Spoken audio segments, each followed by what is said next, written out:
And for all those reasons, that's why we believe that when Season 3 of videoGaiden airs, it will be probably the worst game show ever made. No, excellent. I'd like to introduce up to the stage my friend from videoGaiden, Ralph Lawrence. Oh, that's neat. That's excellent.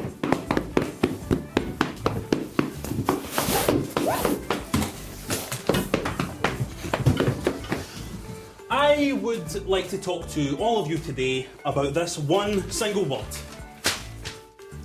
Not enough. Yeah! Okay, yes. Not enough is the problem with graphics these days. I have played up to and including 3 games in preparation for my show videoGaiden this year, and every single one of those games the problem has been not enough on the graphics front. Yes, Ryan McLeod. I don't understand what you're saying. What I'm saying is, I believe that videoGaiden should have greater, better, bigger, flashier, stronger graphics, more style filters from this point going forward from here. Yes! Good meeting, good meeting, good meeting.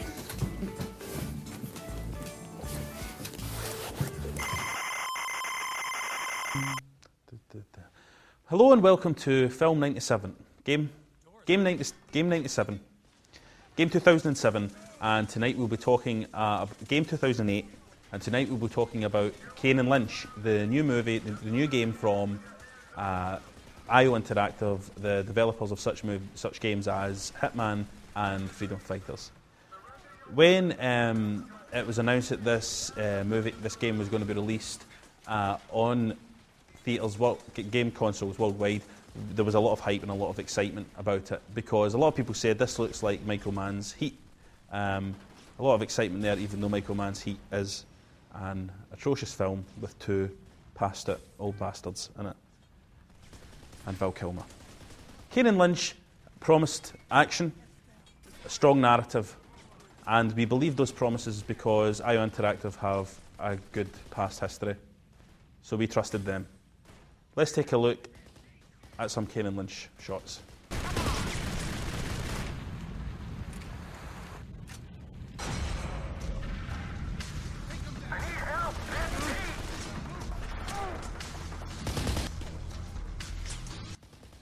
That was some shots from the game Kane and Lynch, and now it's time for my opinion of it.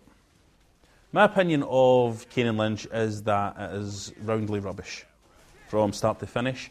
I would defend IO to the hilt because Hitman and particularly Freedom Fighters are my favourite movie, some of my favourite games of the past 12 years. Kane and Lynch is a massive disappointment, and one can only imagine that it's been rushed out the door. It looks a little bit grubby. The characters are unlikable. The game itself plays horribly, and the worst part is the AI. For those of you who aren't aware, AI is the autonomic interpretations of mind thought from characters, and that just doesn't exist within this movie, this video game. You will come round a corner to shoot a man and his back will be turned to you, and quite frankly you feel disgusted and insulted playing a game this bad. We were sent this game to review, and when I sat down in theatre with my in my living room with my controller to play this game, I felt like someone had taken a pee into my eye. It was very disappointing. Let's take another look at Kane and Lynch.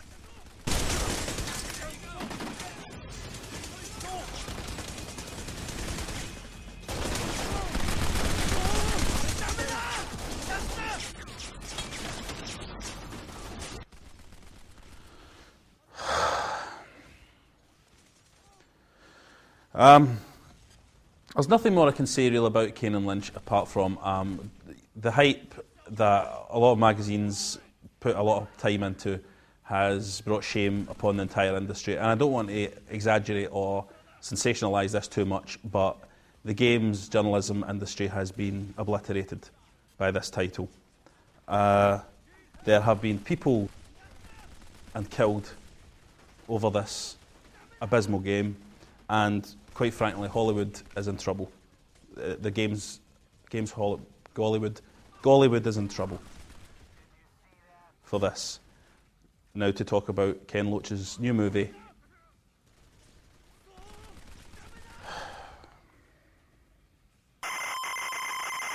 Here's a little segment celebrating the different types of crazy faces the video gamers make while they're playing video games. It's good fun.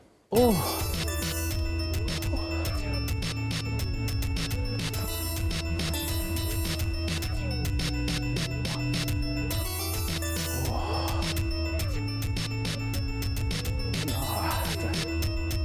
Wow, a wild ride.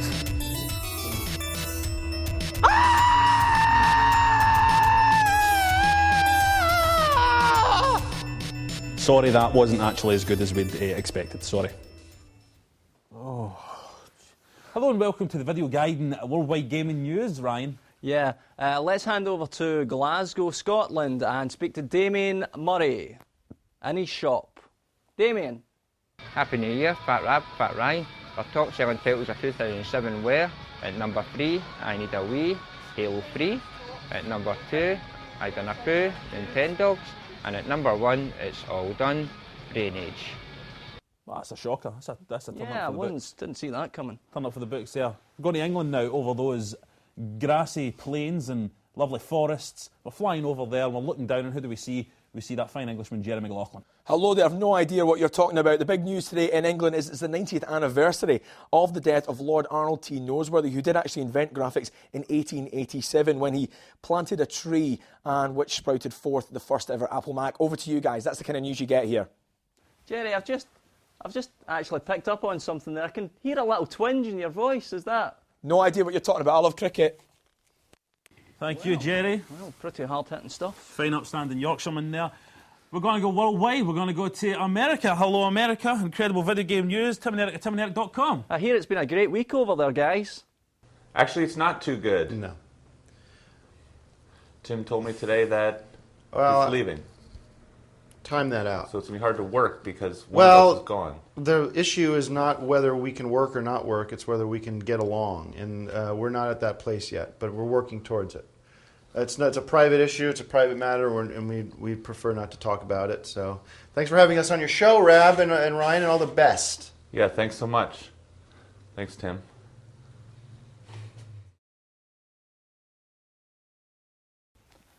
I'm down with that, America. Yeah. To an extent. Yeah. Let's hand over to Tokyo, Japan. Hello, Tokyo. Hello. Fat Rab-san, Fat Ryan-san, Tokyo e yokoso. The noisy gambling game pachinko has been popular in Japan for over 60 years. You fire a stream of ball bearings around a pegged board, and if you're lucky, they'll bounce into a winning slot. Now, I've tried this game, and it would have taken longer if I just burned the money. Though still popular, it's losing out to video games, but Huckberry, a large pachinko company, has come up with an answer. They've a new simulation game where you can practice at home. And to help grab the cash-rich middle-aged market, they've based it on an early 70s action hero called Kamen Rider. Now, cashing in on the childhood dreams of a nostalgic public? Surely not. Hiddoi desu ne, ja. Mataraishu. No idea. Yeah. No idea. That was the gaming news, the videoGaiden news. Good night.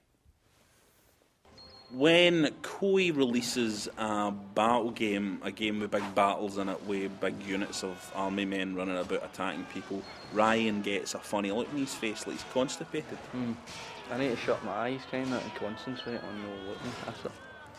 But Ryan, I think this is one that you might like, because you know you're like your kind of airy-fairy, kind of Nancy Boy RPG type stuff. Aye, that's what I asked for when I went to the show. Alright, well, you'd maybe quite like Bladestorm, because Bladestorm's got a wee bit more personality to it. Is it? You don't.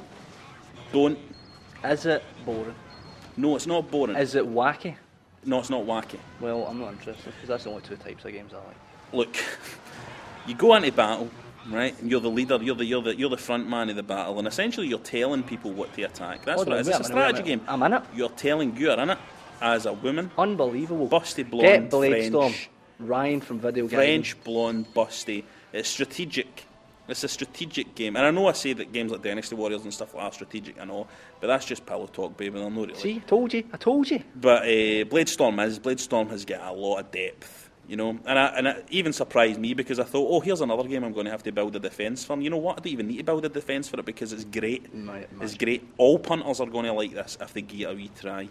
Don't walk by. Bladestorm. How's the frame rate in it? Frame rate is good, solid.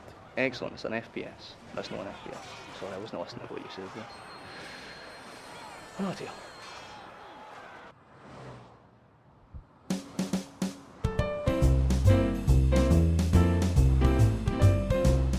I quite like this planet, it's nice. A beautiful big city, aye.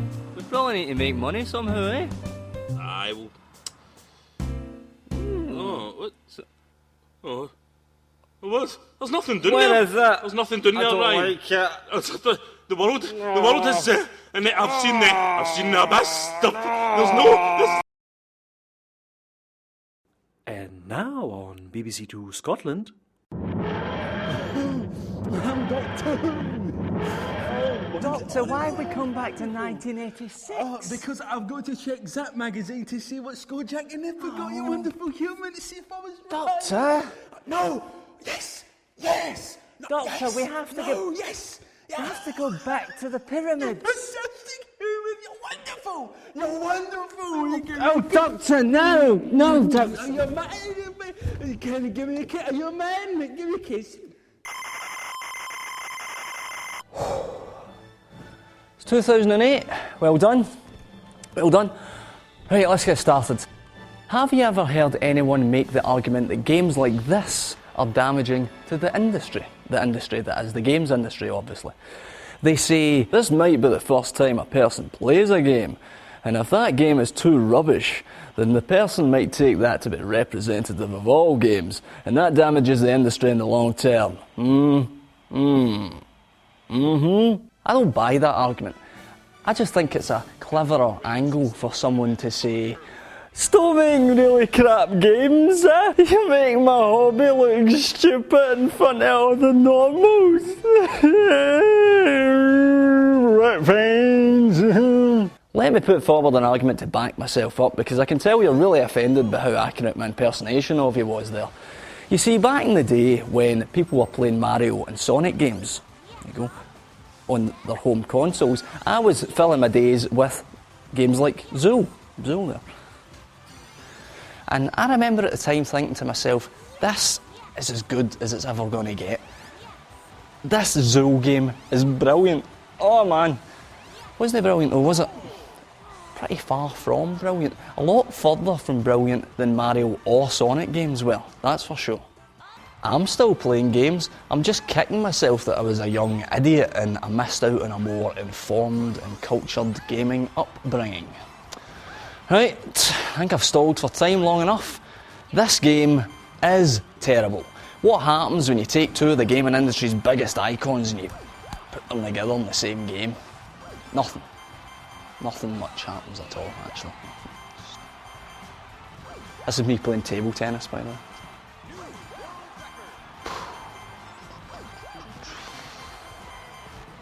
It's yet another collection of mini-games, and I've got a wee exciting challenge for you. Take any of the mini-games from this game, travel back in time a year and put it in Wii Sports, and I guarantee you that people will be saying, why are the motion detection mechanics in Mario so clunky? And why are the Sonic games the least fun to play in Wii Sports? They're all terrible. Take your pick from 20 events, and they're mundane from the first time you play them. There are bonus events that you can unlock. Well done. Well done. They're crap as well. So if you do buy this game, and it is the first game you've ever played, force yourself to enjoy it. Keep playing games, and rest assured that in years to come, you'll discover that while you were playing this money-grabbing non-event, people like me were enjoying far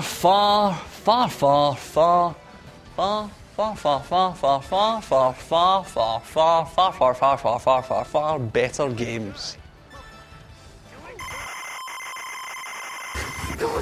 Come on, boy. We've got to tell the BBC to get back to know enough graphics. How did something this bad come for such a good meeting?